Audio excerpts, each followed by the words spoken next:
Welcome to One Word a Day. I'm Sophia, pilot into the universe of Chinese. Today, we're going to talk about the third animal, which is rhino. Okay, in English, we abbreviate it to rhino, right? Like hardly I see a full spelling of rhino, rhinoceros, something like that. And I guess this becomes such a kid, um, like a zoo animal, that weird looking thing, that it becomes sort of part of a life more because of the how closely it was rendered into our language. But anyways, I'm trying to talk about the same phenomenon of abstraction or simplification. If it gets closer to our lives, things get further simplified in language. And this phenomenon occurred in Chinese character abstraction as well as in English. We got a shorter form when something do show up in our life a lot more. Okay, so xi niu, xi is today's character, but you can see the new character embedded in there. Rhino was not a commonly seen land animal in China's geography. This was regarded as some imported exotic animal, but it made it into our language. I guess they're exotic enough that I'm not sure like how this animal was associated with the culture, because absolutely we don't use it as we cannot pet it. We cannot use it as a farm animal either. So I'm not sure.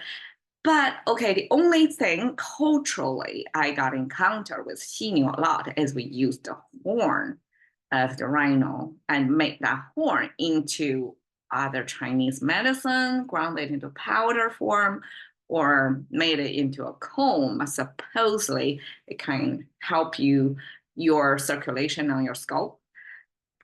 So that's about it. We don't really have much presence of rhino in Chinese culture. But here is how it's formed. First, it was kind of categorized as an animal similar to ox. So we have the ox symbol at the end. And then what would be the main feature of a rhino? Of course, it's a sharp horn, a front center facing you, right? Pretty threatening, the sharp horn. But somehow rhino was not represented. Like the language, whoever created this concept, pen it down into a written form, didn't capture the horn on the front of the, because the new ox is a frontal view, and it's probably difficult to capture the horn on this character, like adding anything onto here at all. So here is just to show the category or similarity that Chinese culturally group rhino together with ox. And then the feature got picked out is actually its tail. I have no clue how a rhino tail looks like, right? I can hardly recall how rhino would look like in details, right? In high definition. I know only a vague concept. So anyways, the tail was captured by almost like a question mark thing, but this, or heartbeat went flat kind of signal thing, is a Chinese way to depict dead body.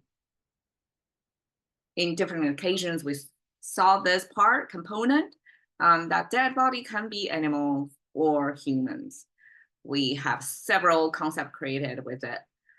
Now, when you have this fluffy thing, kind of a horizontally spread, and this dangling thing of this dead body, well, the dead body I would regard it as this only bulging part is the skull, which cannot be easily flattened out as the other part of the body, dead body. And the rest of them is the flat, lifeless part. But it's attached to the skull. like location-wise, it doesn't make sense either. So I guess this big question mark dead body thing here just represent the whole body. And then you attach this fluffy thing dangling down as the tail, the fluffy tail. And the theory goes that in some cultures, people who do have encounters with either rhino or other animals with fluffy tails would decorate their tail. And so this tail, fluffy tail, was part of the cultural sensitivity in there. Like the tail means something for the culture.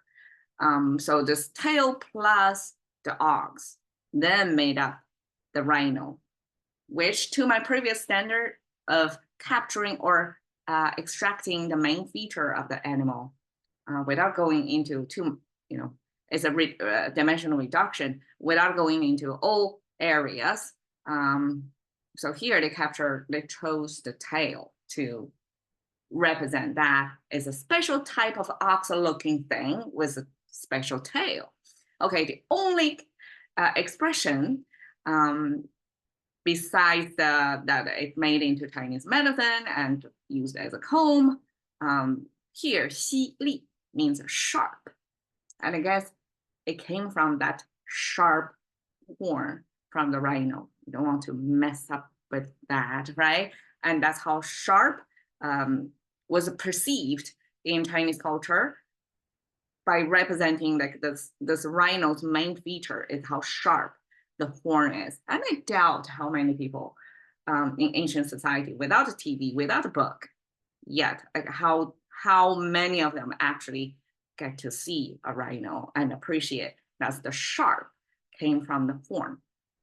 So just like in English, we use sharp to mean the object that's sharp shape, or the corners are sharp, or the knives are sharp.